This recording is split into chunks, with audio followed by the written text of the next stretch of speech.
Wala akong tiwala sa sarili ko. Hindi ko alam kung kaya kong gawin na manatili kang akin lang.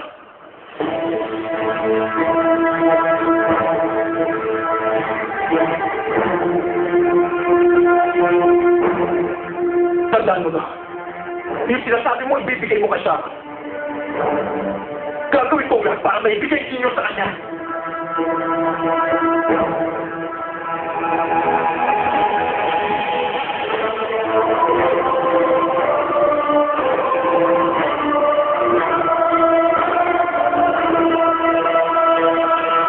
Sharon, para simula ng dating ko, kaaway na talaga tingin sa akin ng kay Jane na yan.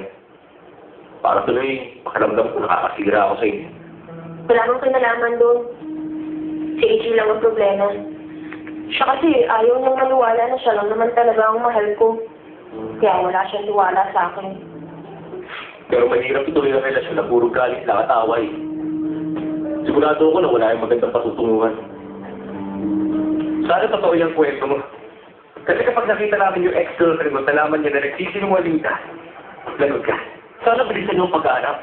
Kung gusto niyo siyang makita, mas gusto ko yun.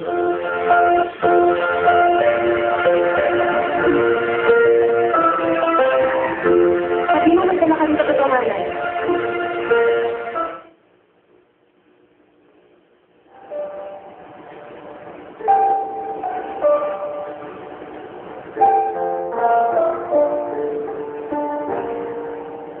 Ano ginawa niya? Bakit niya inaklat yung puno?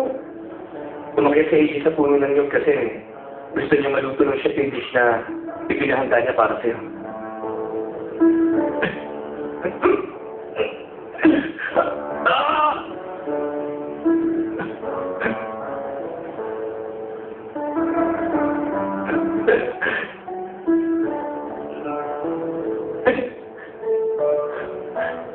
Dito mo na! Makakakuha ako ng Diyos!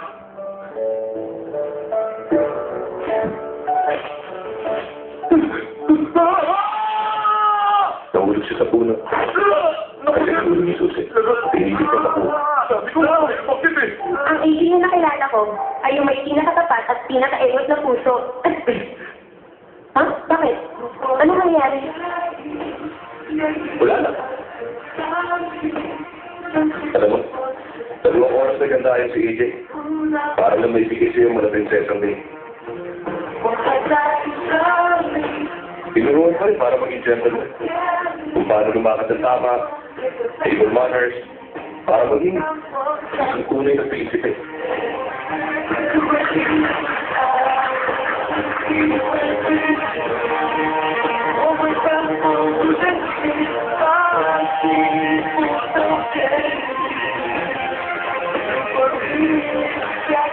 Alam mo, hindi mahilig gumawa ng kapugot ang mga lalaki. Pero pinilit ka pag-aralan ni Kirita si Misanga para sa'yo. 2 oras ka lang ginawa lahat ng paghahanda sa dating niyo. Kaya nagtulong-tulong kami lahat para maging matagumpay ang araw na yan. Inisip ko baka mas gusto mo na sinsi. Hindi, ayoko na sinsi.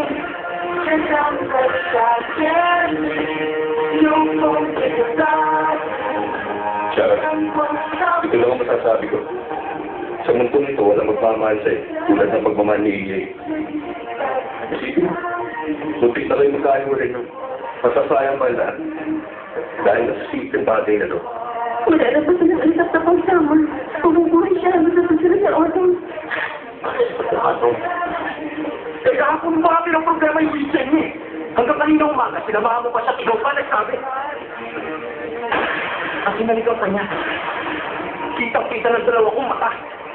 Sabi mo, gusto mo ba sa? Abay, sila mo parang sa sa kanya. Wala akong tiwala sa sarili ko. Hindi ko alam kung kaya kong gawin na manatili kang akin lang.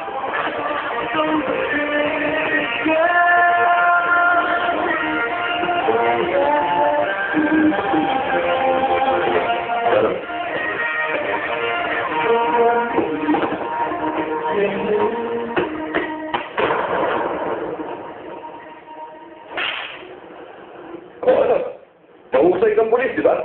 Bakit nabukoy kaya ata ng 2 bata? Ang masasabi ko lang, dumalaw kami sa West Side Street. Magtanong ka tungkol sa amin. Mga bata, hindi kaya nilabas yung nakagad ang huling paraan niyo sa larong ko. Nakakalungkot naman. Alam mo, si Sharon lang ang nagsabi sa akin na hindi ako dapat basta susuko kapag meron ako nagustuhan. At may nakita ko na siya. Sa palagay niyo ba, susuko ko? Tandaan, magkasama yata kami ni Sharon sa bahay. Marami akong pagkakataon para makuha siya. Maghintay kayo.